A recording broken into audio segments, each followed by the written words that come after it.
पता है कि एक समकोण त्रिभुज में कर्ण का वर्ग त्रिभुज के अन्य दो पक्षों के वर्गों के योग के बराबर होता है। कल्पना बच्चों को पढ़ाई रही थी कि पीछे से किसी के हंसने की आवाज आई। कल्पना ब्लैक बोर्ड से हटकर बच्चों की तरफ आई। कौन हंस रहा है? क्या बात है? हमें भी बताओ जरा। पूरी क्लास को भी हंसने का मौका मिलना चाहिए। लेकिन किसी ने भी कोई जवाब नहीं दिया। शिखा और रश्मि, तुम दोनों ही हंस रहे थे ना? नहीं नहीं मैम, हम नहीं हंस रहे थे। अच्छा, तो बताओ पाइथागोरस थ्योरम क्या होता है? मैंने अभी क्या पढ़ाया है, क्या तुम दोनों ने नोट किया? रश्मि, चलो अपनी नोटबुक दिखाओ। और इतना कहकर कल्पना रश्मि की नोटबुक उसके हाथ से ले लेती है। नोटबुक में रश्मि ने कल्पना के चेहरे की ड्राइंग बनाई थी और बगल में लिखा था, काली कलूटी बैगन लूटी। कल्पना कुछ नहीं कहती है और फिर से बच्चों को पढ़ाने लगती है। कल्पना एक सरकारी स्कूल में गणित की टीचर है। कल्पना के साथ ऐसा पहली बार नहीं हुआ था। उसके काले रंग के कारण स्कूल में बच्चे उसका बहुत मजाक उड़ाते थे। यहाँ तक कि स्कूल की दूसरी टीचर और खुद प्रिंसिपल मैम भी कई बार कल्पना का मजाक बना देती और हर बात पर कल्पना की उपेक्षा की जाती थी। स्कूल में वार्षिकोत्सव के मौके पर सांस्कृतिक प्रोग्राम होने वाला था। इस आयोजन में बच्चे तो परफॉर्म करेंगे ही, लेकिन मैं चाहती हूँ कि आप सभी टीचर मिलकर बच्चों के लिए एक प्रेरणादायक नाटक का आयोजन करें। प्रिंसिपल की इस बात से सभी टीचर बहुत खुश होती हैं। सभी एक साथ कहती हैं, हाँ हाँ मैडम, बिल्कुल करेंगे। आप जैसा चाहती हैं वैसा ही नाटक तैयार करेंगे। नाटक के सभी पात्रों के नाम की लिस्ट की सूचना बोर्ड पर लगा दी जाती है और सभी टीचर्स को तय समय पर रिहर्सल के लिए बुलाया जाता है। लेकिन उस लिस्ट में कल्पना का नाम कहीं भी नहीं था। ये देखकर कल्पना उदास हो जाती है और उस थिएटर में जाती है जहाँ सभी टीचर रिहर्सल कर रही थी। कल्पना को देखकर सभी आपस में कानाफूसी करने लगते हैं। सुकृति मैम, मुझे इस नाटक में क्यों नहीं लिया गया? प्रिंसिपल मैम ने कहा था इस नाटक में सभी टीचर्स को भाग लेना है। तभी पीछे से टीचर प्रीति की आवाज आती है, हम नहीं चाहते हैं कि हमारे नाटक में सिर्फ अंधेरा ही अंधेरा दिखाई पड़े। और ये सुनकर सब हंसने लगते हैं। कल्पना खुद को अपमानित महसूस करती है और वहां से चली जाती है। बस बहुत हो गया, मैं इस बात की शिकायत प्रिंसिपल मैम से करूंगी। कल्पना प्रिंसिपल के कमरे में जाती है और सारी बात बताती है। अरे कल्पना, इसमें उनकी गलती नहीं है। तुम्हारा रंग ही इतना काला है कि कई बार बच्चे तुम्हें देखकर डर जाते हैं। खुद को देखो, बिल्कुल ब्लैक बोर्ड जैसी लगती हो। अच्छा यही होगा कि तुम इस प्रोग्राम से दूर ही रहो। प्रिंसिपल की बातें सुनकर कल्पना बहुत दुखी हो जाती है और स्कूल के वॉशरूम में जाकर फूट फूट कर रोने लगती है। उस दिन कल्पना का मूड बहुत उखड़ा हुआ था। शाम को जब वो स्कूल से घर आई, क्या बात है बेटी, आज तेरे चेहरे पर इतनी उदासी क्यों है? माँ, मुझे क्यों पैदा किया? पैदा होते ही मुझे मार क्यों नहीं दिया? मेरे काले रंग की वजह से स्कूल में सब मेरा बहुत मजाक बनाते हैं। बच्चे तो बच्चे, यहाँ तक कि टीचर और प्रिंसिपल भी मुझे ताने मारते हैं। अगर पैसों की दिक्कत नहीं होती तो ये नौकरी मैं कब का छोड़ देती। कल्पना बेटा, तू एक नौकरी छोड़ेगी तो दूसरी तो करनी ही पड़ेगी, और अगर वहाँ भी सबने तेरे काले रंग का मजाक उड़ाया तब तू क्या करेगी? हिम्मत रख मेरी बच्ची। इंसान अपनी सूरत से नहीं बल्कि अपनी सीरत से जाना जाता है। तू अपना व्यवहार सबके साथ अच्छा रख। तेरी अच्छाई एक दिन सबका दिल जीत लेगी। जो लोग आज काले रंग की वजह से तेरा मजाक उड़ाते हैं, कल वही तुझे गले से लगाएंगे। माँ की बात सुनकर कल्पना के दिल को थोड़ी तसल्ली मिलती है। अगले दिन कल्पना खुशी खुशी स्कूल गई। बच्चों को पढ़ाने के लिए जब वो क्लास में गई तो उसने देखा कि ब्लैक बोर्ड पर कल्पना के काले रंग पर ताना मारते हुए उल्टी सीधी बातें लिखी हुई थी। कल्पना उन्हें पढ़ने लगती है। क से काला, क से क्लास टीचर, क से कलमुही, बुरी नजर वाले तेरा मुंह काला, काला अक्षर भैंस बराबर। कल्पना समझ गई थी कि ये सब उसका मजाक उड़ाने के लिए किसी बच्चे की शरारत है, लेकिन कल्पना ने किसी से कुछ नहीं कहा। वो चुपचाप डस्टर से ब्लैक बोर्ड को साफ कर देती है और बच्चों को पढ़ाना शुरू कर देती है। बच्चों, आज हम जानेंगे कि क्षेत्रफल थ्योरम क्या है। आप सभी अपनी अपनी टेक्स्ट बुक निकाल लीजिए और पेज नंबर 75 पर देखिए। कल्पना पढ़ाई रही थी कि दूसरी क्लास से जोर जोर से चीखने, चिल्लाने और बच्चों के रोने की आवाजें आने लगी। मैम, मुझे बचाओ, मुझे बचाओ। कई बच्चे बचाओ बचाओ चिल्ला रहे थे। आवाज सुनकर कल्पना दौड़कर दूसरी क्लास की तरफ गई तो वहां का नजारा देखकर दंग रह गई।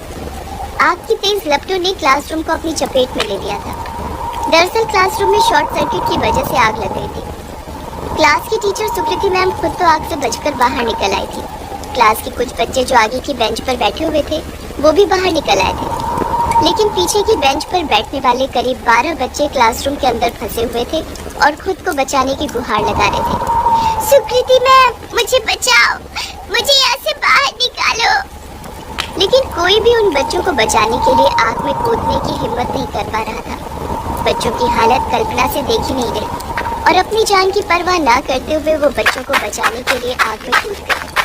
कल्पना ने एक एक करके सभी बच्चों को क्लासरूम से सुरक्षित बाहर निकाला। इस हादसे में कल्पना काफी झुलस गई थी, लेकिन उसे इस बात की खुशी थी कि उसने सभी बच्चों की जान बचा ली। दूसरे दिन ये खबर शहर के सभी अखबारों की सुर्खियां बन गई और टीवी चैनलों पर दिखाई जाने लगी। पूरे शहर में कल्पना की बहादुरी की चर्चा हो रही थी। कल्पना झुलस जाने के कारण अस्पताल में भर्ती थी। कल्पना बेटी, मुझे बहुत खुशी है कि तूने सभी बच्चों की जान बचाई है। आज मेरा सर गर्व से ऊंचा हो गया। तभी वहाँ प्रिंसिपल मैडम आती है। सुमित्रा जी, आपकी बेटी बहुत बहादुर है और लाखों में एक है। इसने जो किया है वो कोई और नहीं कर पाया। हमें माफ कर दो कल्पना। मैं और स्कूल की सभी टीचर और बच्चे बहुत शर्मिंदा हैं। हमने तुम्हारे काले रंग का बहुत मजाक उड़ाया, तुम्हें अपमानित किया, लेकिन तुम्हारा दिल तो बहुत साफ और सुंदर है। तुमने अपनी जान पर खेलकर सभी बच्चों की जान बचाई। कैसी बात कर रही है मैम? आप मुझसे बड़ी हैं। आप माफी मांगते हुए अच्छी नहीं लगती। मुझे अब उम्मीद है कि अब कोई मेरे काले रंग का मजाक नहीं बनाएगा। कल्पना, आज पूरा शहर ही नहीं पूरी दुनिया तुम्हारी हिम्मत की तारीफ कर रही है। तुम्हारे लिए बहुत बड़ी खुशखबरी है। कैसी खुशखबरी मैम? तुम्हारी बहादुरी को देखते हुए राज्य सरकार ने तुम्हें सम्मानित करने का फैसला किया है। खुद मुख्यमंत्री जी तुम्हें सम्मानित करेंगे और तुम्हें बढ़िया प्रमोशन और इंक्रीमेंट भी मिलने वाला है। तुम जल्दी से ठीक होकर काम पर आ जाओ। कुछ दिन के बाद कल्पना ठीक होकर दोबारा स्कूल ज्वाइन कर लेती है। कल्पना को राज्य सरकार की ओर से बहादुरी का पुरस्कार दिया जाता है। अब स्कूल में कोई भी कल्पना के काले रंग का मजाक नहीं उड़ाता था और सभी कल्पना की काफी इज्जत करने लगे। प्रमिला गांव से शहर आई थी और 12वीं कक्षा की छात्रा थी। वो पढ़ने में बहुत मेधावी थी। स्कूल के सारे लड़के लड़कियां और टीचर उससे काफी प्रभावित थे। लेकिन एक दिन पूरे स्कूल को पता चला कि प्रमिला गर्भवती है। उस दिन क्या हुआ? क्या सबने गर्भवती स्कूल स्टूडेंट प्रमिला को अपनाया? ये जानने के लिए देखते हैं कहानी गर्भवती स्कूल स्टूडेंट। प्रमिला देखने में बहुत कुरूप थी, लेकिन वो पढ़ने में बहुत तेज थी। स्कूल के सभी लड़के लड़कियों को कुछ भी पूछना होता तो वे प्रमिला के पास जाते। प्रमिला, देखो ना, ये मैथ से हल नहीं हो रहा है। मैडम ने बताया था, लेकिन मेरे कुछ समझ ही नहीं आया। अरे, ये तो बहुत आसान है। इसे ऐसे समझो, r की बराबर वैल्यू a के साथ है, r इक्वल टू a और b। प्रमिला, मुझे ये इंग्लिश के वर्ड मीनिंग नहीं समझ में आ रहे हैं। आओ मैं बताती हूँ। इस तरह प्रमिला सब बच्चों को उनकी पढ़ाई में मदद करती। बच्चे और टीचर प्रमिला को बहुत पसंद करते थे, लेकिन कोई ये नहीं जानता था कि प्रमिला का घर कहाँ है और उसके माता पिता कौन है। स्कूल में जब भी पेरेंट्स मीटिंग होती तो प्रमिला की मौसी उसके साथ आती थी। धीरे धीरे कुछ महीने बीत गए। एक दिन प्रमिला स्कूल के लिए तैयार हो रही थी तो उसने खुद को आईने में देखा। हे भगवान, मेरा तो पेट बढ़ रहा है। कहीं मैं प्रेग्नेंट तो नहीं हूँ? अगर स्कूल में सबको पता चल गया तो मैं सबको क्या बताऊंगी? सब मेरे बारे में पता नहीं क्या सोचेंगे। उस दिन से प्रमिला बहुत परेशान रहने लगी। उसका पढ़ाई से मन हटने लगा। वो पढ़ी हुई चीजें भूलने लगी। वो बार बार अपने पेट पर हाथ फेर कर देखती कि उसका पेट कितना बढ़ा। प्रमिला, तेज बौछारे में कौन सा दृश्य बिंब है? मैम, अभी कुछ याद नहीं आ रहा है। तुम्हें क्या हो गया है प्रमिला? तुम्हारा पढ़ने लिखने में मन क्यों नहीं लग रहा है? सॉरी मैम, मैं पढ़ने में मन लगाऊंगी और कल याद करके आऊंगी। लेकिन स्कूल से घर जाने के बाद प्रमिला का पढ़ाई में बिल्कुल भी मन नहीं लगता था। वो बस अपने कमरे में बंद होकर आईने में अपना बढ़ता हुआ पेट देखा करती और खूब रोती।